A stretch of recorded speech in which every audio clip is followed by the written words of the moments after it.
Hey everybody, it's Karyn Bryant for MMA H.E.A.T. I'm talking with Jake Ellenberger, who of course is facing Robbie Lawler at UFC 173. And, you know, life looks to be good, Jake. You look to be in a very swanky place right about now. Where are you? I'm, Southern California, you can't beat the weather here, so Beats I love it. that's for I sure. don't know what you're Cool.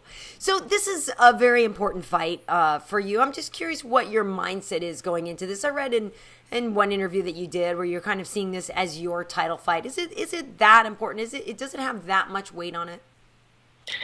Well, I mean, every fight's really important, and I got to see Lawler and Hendricks fight live in Dallas, and I got a lot of good key takeaways from that fight, and really learned a lot about both guys, which I assumed I would eventually face one, if not both of them. But it is every it's extremely important, and for me, I'm just trying to do whatever I got to do to get to that world title. So this is that fight, and the number one guy in the division right now. So it's somebody that I've followed for a long time now. But I know I'll be 100% ready to go.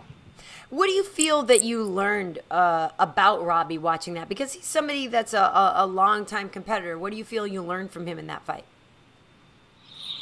He keeps getting better. It's somebody who's been fighting for, since he was, I think, 18 or 19 years old. But he keeps getting better, and he's still enjoying it too. That's really the key. Is when you can enjoy something, you'll continue to do it, and I think, and you'll continue to have like that want to grow. And I think for him, he still enjoys it. So, aside from the obvious, he's a powerful guy, but I don't see any big weaknesses anywhere. So, but at the same time, I've grown so much in the past year. I know that the best is still yet to come for myself. So I feel like it's really ironic, but I feel like the more dangerous the guy I'm facing, it really brings out the best in me. And maybe that could have been my downfall against Rory. And you look at a guy like Nate Marquardt, who is an extremely powerful and dangerous guy as well. And like I said, I feel like that might bring out the best in me. That makes sense. It's interesting talking about Rory. Now you're saying the better the competition, it brings out the best in you, and by all accounts, that fight was not your best performance. I think now with a little bit of hindsight, you can definitely see that as well. What happened there? Why, because I spoke to you before that fight, and you were very focused. It seemed like you really knew what you wanted to do. What happened that day that you weren't able to implement your game plan? I don't like to look too far into the rearview mirror, but I know it wasn't me. I didn't feel. It comes down to fight night, how you feel on fight night. It really does, and I'm not gonna take anything away. He had a great strategy and he stuck to it. So that's really he did a lot of things right, necessarily, rather than what I did wrong. But I think that at the same time, I know I didn't feel like myself, but you learn a lot more from any loss than you do from a win. Wins really don't teach you much, but losing really kind of puts things in check. Why you're doing what you're doing, and for me, just it's a lot of the little things. But like I said, it's getting this opportunity from Dana in the UFC now, and it couldn't be a better time, because I know right now is the best of myself is yet to come. Right. Well, and you just signed, what was it, an 8-fight deal? So they've got a lot of faith in you as well. Yeah, 8 fights, which is exciting. So. Yeah, I mean, nothing's ever for sure, but it's nice to see. Yeah, it's nice to see that they're willing to take care of you. And were there some champion clauses in that contract, Jake? There is, there is. For the title, and then obviously winning the title, it changes a little bit, but that's true. That's exciting. That's really exciting. Thank you. And really.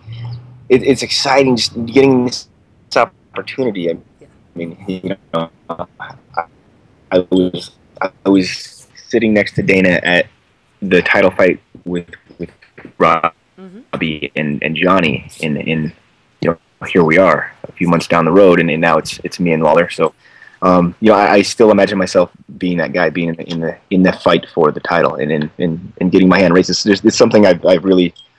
It's something I've visualized since I started the sport. Nice. Now, did you see that fight 2-2 going into the 5th?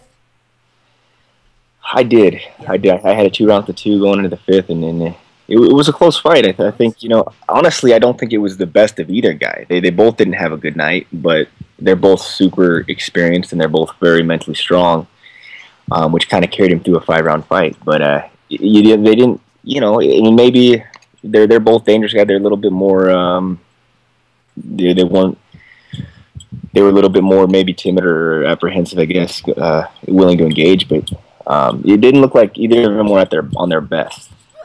Okay. Well, it's interesting. I mean, certainly in the 5th round, Robbie, when he had that when Johnny got that takedown, and Robbie kind of looks at the clock, and you could just see on his face that he was like, "Oh man, this might have just been the decider." But you now are in the position of facing an even more motivated Robbie, which is it's kind of dicey. He's a very tough man, and you actually have some history with him.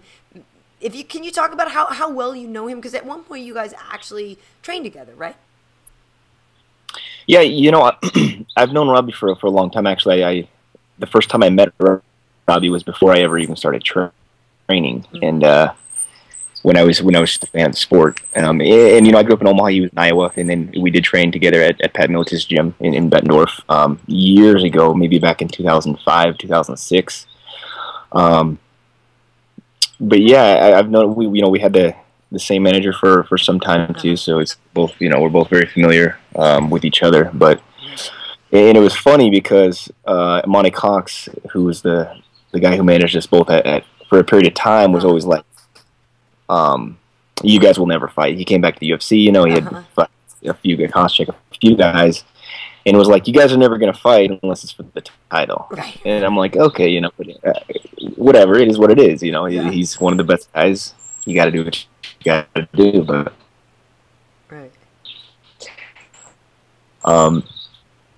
No, he's a nice guy. We hung out in L.A. last time we were in L.A. But it's business. You know what I mean? Yeah. We both have a job to do, and someone's going to get their hand raised. For sure.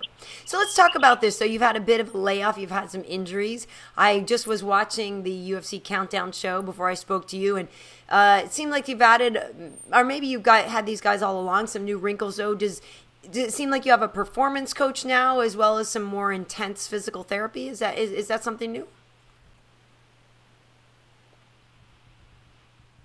Yeah, I had a lot of time to kind of focus on certain things with my rehab and strengthening my hamstring again after the injury. But no, it's been great. I've been able to focus on little other things in certain areas. I have a really one of the best sports psychologists that I've actually been working with regularly. Yeah. Just kind of on his perspective and his mental skills, and it's kind of really the first time I've focused more on the mental side of the sport. And he really kind of showed me the value and how important it is to really mentally train is just as important as physically. So so there's been some things I've made some changes, but I would just say more additions, and have supplemented into what I'm already doing. But just being more focused and then more disciplined is really what it comes down to. And how's it training with Edmond? You want to talk about focus and discipline. Edmond Tarverdyan out there at the Glendale Fight Club, that's a guy who's pretty high intensity. Yeah, Edmond, he's no nonsense, and that's really what I love working with him. Because he doesn't, it's not, exactly what you're going to get. It's not like, it's not time to hang out. It's not time to talk stories. When you go to see Edmond, it's all work, which which I really enjoy. I really like that about him. And at the same time, it's cool. We became friends a while back, and gotten the opportunity to work with him. And really, the better I got to know him, the more the more I realized just how intelligent he is and how smart he is in combat sports. Mm-hmm.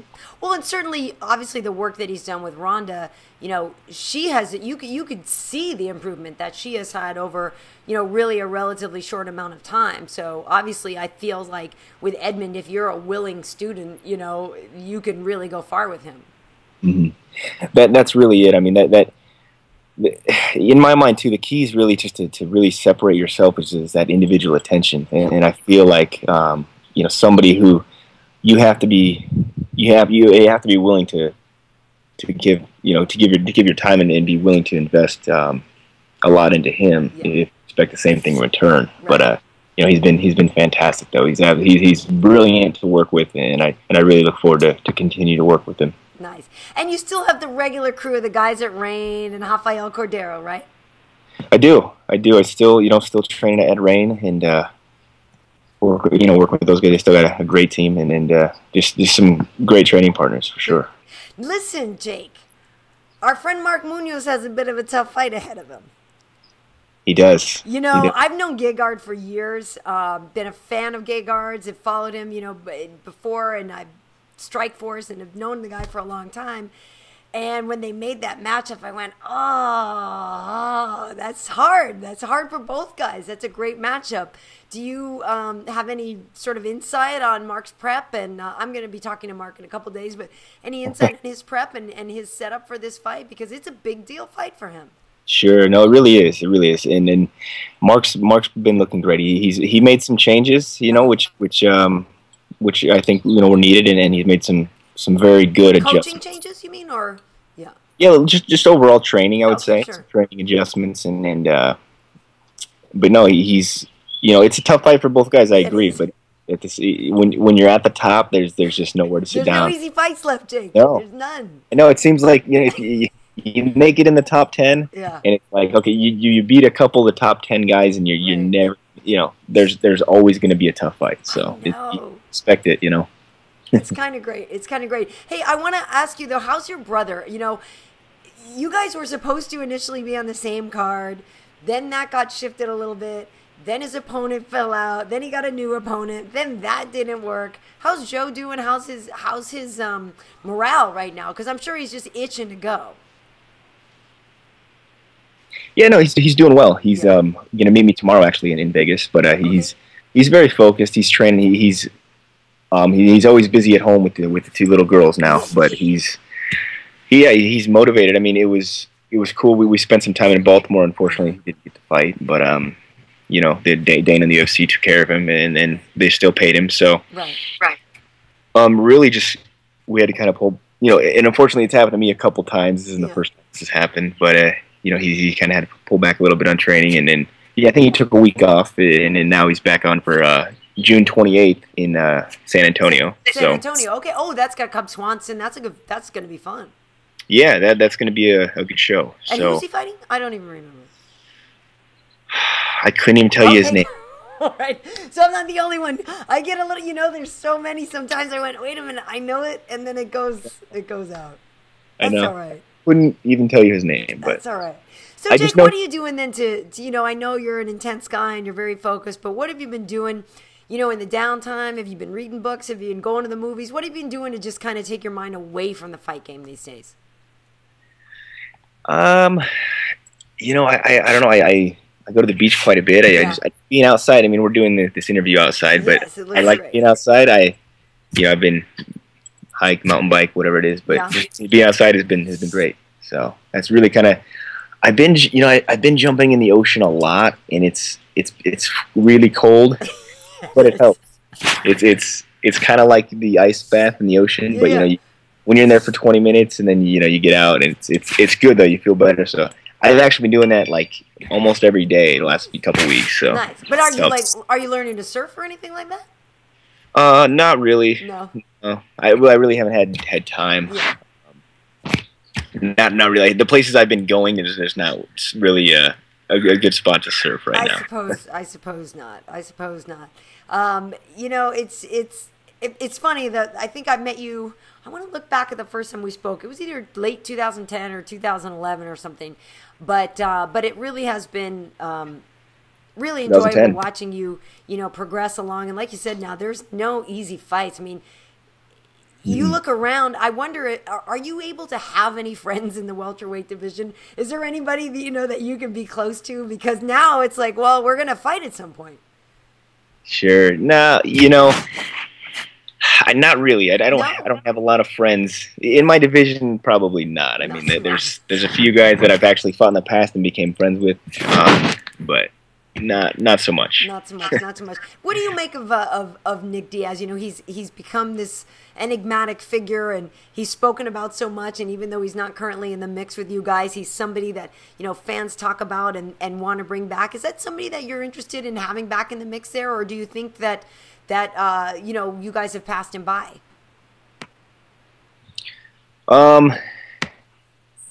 You know, Nick, he's always been an entertaining guy to watch fight. So, you know, as a fan, from a fan point of view, I hope he doesn't stop fighting. So, but yeah, I don't know.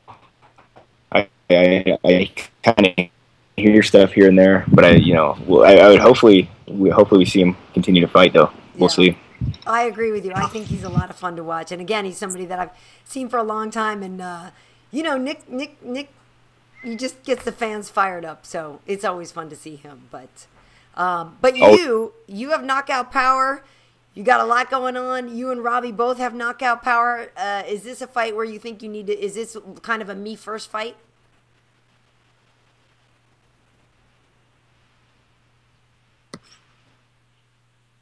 Sorry, I didn't hear the question. I'm saying with Robbie, both you and Robbie have so much knockout power. Do you feel like this fight comes down to me first? You know what I mean, in terms of urgency, because both of you contain equal skill. I feel I feel you're very closely matched in knockout power and that kind of thing. Like, it feels like it's whoever gets off first type thing. You know, could win this. Yeah, that does play. That definitely plays a role. I think, especially in a fight like this, it's going to come down to being disciplined in the later rounds, you know, because especially when guys are both, you know, you're both explosive, you're both got power, and it's going to be coming down to who's more disciplined. But there's only 3 rounds, Jake. I know. Later means round 2. There's no way this could not be an exciting fight. I know. There's no way. I know. I'm excited. I'm excited for you. Well, Jake, it's always a pleasure to see you. And again, congrats on the new deal and everything that's going on. And, you know, it's been, what, about 10 months since we've seen you fight?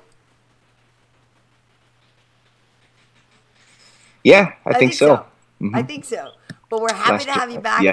UFC 173 is going to be great. You and Robbie, I'm sure, are going to deliver. So thanks for taking the time today. Stay healthy and go out there and have some fun. Good to see you, Karyn. Thank you for your... All right, Jake. Thanks. Bye. Bye.